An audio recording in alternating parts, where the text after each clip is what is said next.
Buenos dias, buenos tardes mga amigos, mga amigas. Magandang araw po sa inyong lahat. Ito pong uli ang inyong lingkod, Attorney Rene Bueno. Bueno, pag-usapan po natin si Diwata at ang party list system dito sa ating bansa. Sapagkat nitong mga nakarang araw itong si Diwata ay sinorpresa tayo nang siya po ay pumunta sa Commission on Elections upang isumite ang kanyang Certificate of Nomination and Acceptance bilang pang-apat na nominado, no, ng Vendors Party List Group. Medyo sumasabak na sa politika itong si Diwata. So para sa kaalaman ng ating mga kababayan na nasa kabilang sulok na ating daigdig, kasi may mga subscribers tayo dito na nanggagaling pa dyan sa Europa, sa Espanya, Canada, USA, Japan, Hong Kong, Netherlands, ay itong si Diwata ay very inspiring ang storya ng tao na to, sapagkat siya ay nagsimula sa isang napakaliit na negosyo. Ano ba yun, Tak-Tak Boys, yung nagtitinda ng mga sigarilyo at candy sa kalye. Siya ay dati lamang natutulog sa ilalim ng tulay kasama mga ipis at mga daga at iba pang mga insekto. Yun ang ayon sa kanyang kwento. At nung makaipon ay nagtayo ng Pares Overload, at sa tulong ng mga other vloggers sa social media ay dinumog ang kanyang Pares Overload dyan sa Maynila. At dahil dyan, nakapagtayo siya ng other branches sa Quezon City at sa mga other nearby provinces. Parang sa Laguna at sa Pampanga, meron din siya. Okay, so nung kanyang isinumite ang kanyang certificate dyan sa COMELEC, ay maraming kumwestiyon sapagkat sa isang interview ng isang broadcaster dito sa number 1 nominee na si Miss Lipana, lumalabas na ang naunang tatlong nominado ay hindi naman daw maituturing na mga vendors sapagkat sila ay mga malalaking negosyante. Dahil ang unang nominado ay si Miss Lipana na kung saan nagmamay-ari siya ng isang construction and mining company. Ang pangalawang nominado ay nagmamay-ari ng isang travel agency at ang pangatlong nominado ay may-ari din ng isang construction and mining company. And therefore, pumasok tuloy sa isipan ng publiko, ng madlang people, abay hindi sila maituturing na mga vendors. Ang tunay at lehitimo lamang na vendor dyan ay si Diwata, sapagkat nagsimula nga yan bilang street vendor na nagtitinda ng mga sigarilyo hanggang umasenso, nakapagtayo ng Pares Overload. So, ano po ba ang ibig sabihin ng vendor? For commercial law purposes, ang vendor po ay isang tao who sells good or services in exchange for a consideration or a money. And then, nagtatransfer yan ng ownership to another party which we call as the vendee. Okay, siya yung vendor. So kung diyan mo ibabase ang ating pagkakaintindi kung sila ay mga vendors, ay talagang papasok naman sila dahil itong tatlong naunang nominado ay nagtitinda ng mga products and services in the field of mining and construction industries. At yung isa naman ay nasa travel agency. So mga vendors yan. Katulad ng Diwata. Kaya lamang may classification yung vendors. May mga tinatawag na vendors na retailer, wholesaler, manufacturer. Samantalang si Diwata ay hindi mo maituturing na isa doon sa mga kategoryang aking nabanggit, sapagkat si Diwata ay maituturing lamang na isang dating ambulant vendor. Yung ambulant vendor, siya yung walang pirmihang, no, na tinitigilan. Nagtatransfer yan from one place to another place, depende sa mood ng mga manghuhuli. Kapag may masipag manghuli, takbo kagad yan, ligpit ng kanyang mga paninda at mag-iintay na medyo lumamig, no? At wala na yung mga manghuli, babalik uli yan sa kanyang pinanggalingan na kung saan bumibenta siya ng kanyang mga paninda. At ito namang naunang tatlong nominado na vendors ay vendors in the sense na mga retailer, wholesaler, or mga manufacturer siya ng goods or services. At sila yung may mga permanenteng lokasyon. It's either nagdilis yan o sila mismo ang nagmamay-ari ng mga pwestong kanilang tinitigilan para makapagtinda ng kanilang mga goods or services sa publiko. So magkaiba silang kategorya. Ang tanong dito, sino dito ang pwedeng pumasok talaga na lehitimong vendor sa ilalim ng party-list system? Yung tatlo ba na yon ay pwedeng maituturing na kapareho ng kategorya ni Diwata? Vendor lang naman ang sinasabi, no? Kapag vendor, pasok yan sa vendors group and then they may participate in the party list election. So, pwede ba yon? So, ganito yan. Kanina sinabi natin for commercial law purposes, pare-pareho silang vendors. Pero what about for purposes of the party list in accordance with the provision of the 1987 Constitution? Tubang naunang tatlong nominees ay maikukonsider na vendor sa ilalim ng ating saligang batas. Yan po ang pag-uusapan natin dito sa episode na to. So, himayin po natin itong party list system at i-connecta natin yung pagsumite ni Diwata ng kanyang application or certificate of nomination dyan sa Commission on Elections at isama na natin yung qualifications ng mga nominasyon ng kanyang mga kasama dito sa vendors group sa ilalim ng party list. Okay, so the party list system is actually enshrined in the 1987 Constitution at yan po ay mababasa ninyo sa ilalim ng Article 6, Section 5, Paragraph 2 at Section 7 and 9 of Article 9 of the 1987 Constitution.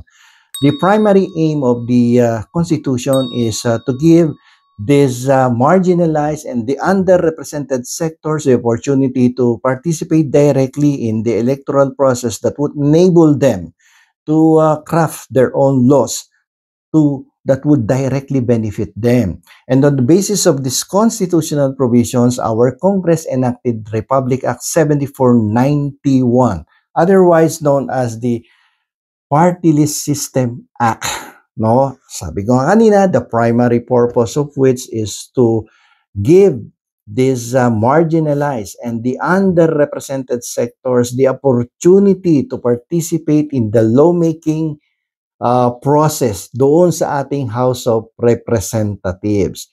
In short, it is a social justice tool designed not only to give more law to the great masses of the people who have less in life, but to enable them to craft their own laws, empower them to participate in the lawmaking process in the House of Representatives so that they can enact laws that would directly benefit them. Yun ang pinakapakay ng ating saligang batas at ng itong Republic Act 7491. And it is designed din para doon sa mga economically disadvantaged. Yung medyo may problema sa financial na mga sektor na hindi kayang lumaban sa mga higanting politiko under the legislative district elections.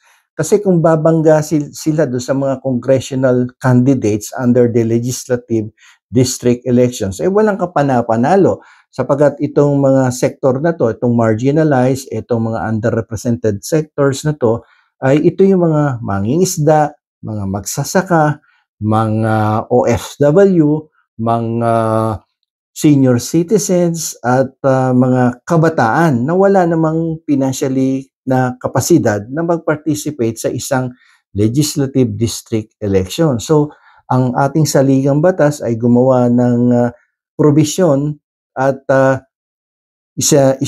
ipinatupad nga na sa ilalim ng Republic Act 7491 upang itong mga marginalized na to at underrepresented ay makapag-participate directly sa ating electoral process at maisaboses ang kanilang mga hinaing, ang kanilang mga issues, ang kanilang mga concerns at ang kanilang mga ideologies ay maiparating sa ating House of Representatives. At dito, kung mapapansin nyo, sinabi ko ng 2 beses, ito ay para doon sa mga economically disadvantaged. Ito ay para doon sa mga may financial hardship na hirap makipagbanggaan sa mga tradisyonal na mga politiko. So, ibig sabihin, ito bang kaso ni Diwata vis-a-vis doon sa kanyang mga kasamahan, yung naunang 3 nominees sa vendors group, ay pwede ba nating sabihing vendors under the party list system? Doon sa sinasabi ng saligang batas, doon sa sinasabi ng Republic Act 7491, sila ba yung mga vendors na intended by law na mag-participate sa party list elections? Palagay ko hindi sila yung sinasabi ng batas, sapagkat kung susuriin nyo yung panayam nitong first nominee sa isang broadcaster, itong si Miss Lipana, sinasabi niya na siya daw po ay may-ari ng isang construction and mining company. So, ibig sabihin, big time to. Para ikaw ay maging may-ari ng isang construction and mining company, hindi basta-basta negosyante ito. Malaking puhunan yan. Milyon-milyon, baka dang-dang milyon ang pinuhunan nito sa isang construction at mining company. So, yung pangalawang nominee ay isang travel agency owner at yung pangatlo ay kapareho ng first nominee na nasa construction and mining industry din. So, ang katanungan dito, sila ba ay maituturing na vendors sa ilalim ng Republic Act 7491 at sa ilalim ng Article 6, Section 5, Paragraph 2, and Article 9 of the 1987 Constitution?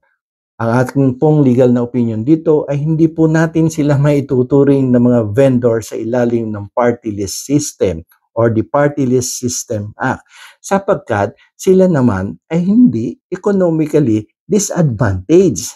Wala namang financial disadvantage dito sa mga vendors na to, sapagkat sila ay maituturing ng mga manufacturers, mga big-time businessmen, sapagkat ang pinatutungkulan ng ating saligang batas at ng ating Republic Act 7491 ay yung mga sektor na economically disadvantaged. Kung vendors group yan, syempre, nire-refer yan doon sa mga ambulant vendors, yung walang permanenteng lokasyon, yung palipat-lipat ng pwesto kasi walang pambayad sa mga lokasyon o sa mga pwesto sapagkat may kakulangan sa pananalapi itong mga ambulant vendors. So pag may mga uhuli, tatakbo, ililigpit ng mga paninda at babalik muli doon sa kanilang pinanggilingan pag wala na yung mga polis, ang mga barangay na nanguhuli sa kanila. Sila yung maya't maya, iba ang pwestong pinupwestuhan upang mangalakal. So kakaiba to doon sa vendor na sinasabi ng mga manufacturer, mga wholesaler, mga retailer, dahil itong mga miners, yung mga may-ari ng mining companies, itong mga may-ari ng construction companies, maituturing din naman natin mga vendor sila. Pero hindi ito yung vendors na tinutukoy sa ilalim ng ating saligang batas, sapagkat sila yung mga big-time vendors. Ang tinutukoy ay yung mga small-time vendors, ambulant vendor, street vendors, at yung mga kahanay nila, hindi yung mga manufacturers at mga wholesalers. Okay? So, malinaw yan. Hindi sila yung tinutukoy sa ilalim ng ating saligang batas at Republic Act 7491. Ngayon, may remedyo naman dito, no? Sapagkat kung hindi naman sila kwalipikado at gusto talaga nilang i-promote yung kapakanan ng mga vendors katulad na ni Diwata, mag-volunteer na yung naunang 3 nominado at ibigay yung nominasyon kay Diwata bilang first nominee at kumuha pa sila ng 3 or 4 na susunod na mga nominado. Just in case manalo yon, ang uupo talaga yung mga legitimate and genuine vendors sa ilalim ng ating batas. At hindi yung mga vendors na pwedeng tumapat sa mga higanting politiko at makipagsabayan sa gastusin pagdating ng election period. Dahil itong si Miss Lipana, alam ko mga talagang politiko to sapagkat merong Lipana akong kilala dati dyan sa siyudad ng San Juan na tumakbo pang mayor nung araw Ang lalaki ng bahay niya, nata-engage talaga sa construction and mining businesses yan. So palagay ko to kamag-anak niya to ngayong nag-file ng certificate of nomination under the vendors group, party list system.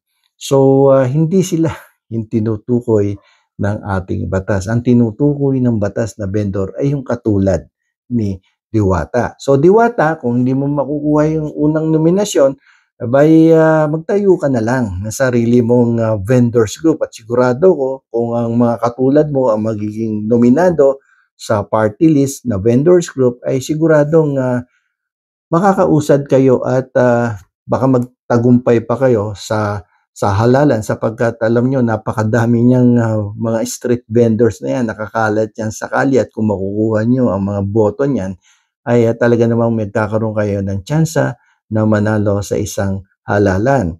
At huwag kayong magpagamit sa ibang tao na gagamitin lamang ang inyong ang sitwasyon at hindi naman kayo manonominate kasi ang alam mo dito sa party list, 3 lamang ang pwedeng makaupo. So although they are allowed to nominate at least 5 nominees sa party list, 3 lang talaga ang maximum seats na pwedeng i-allocate sa isang party list na makakakuha ng tamang porsyento na isinasaad sa saligang batas. Okay? So hanggang dyan na lamang po at maraming pong salamat sa inyong pagtangkilik. Ito po muli ang inyong lingkod, Atty. Rene Bueno.